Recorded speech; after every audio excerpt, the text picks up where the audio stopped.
Hi, I'm Eva. And hi, I'm Elena. Today we're gonna learn how to solder, right? Yes! Okay, so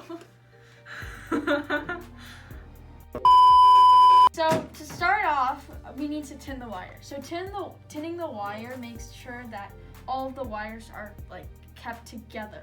So basically we use this lead-free solder and we are going to melt it onto the wire, just a little bit. So what I am doing right now is putting the soldering iron behind the wire so that it can heat it up, and then I'm also putting the solder on top. This way the heat energy travels through the wire and melts a little bit of solder without making a giant glob. This should be the final result.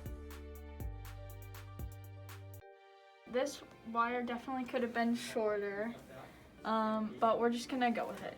So typically if you would have like a wire this long, it could short out if it touched another wire on the board.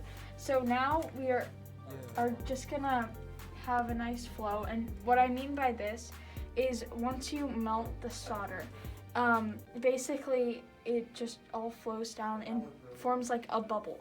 So I'll show you what I mean.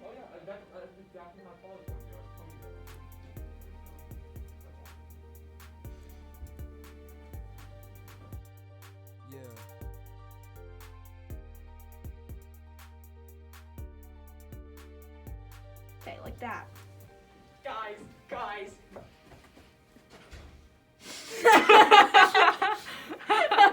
Can I get a close-up of that? I'm already assumed. Oh.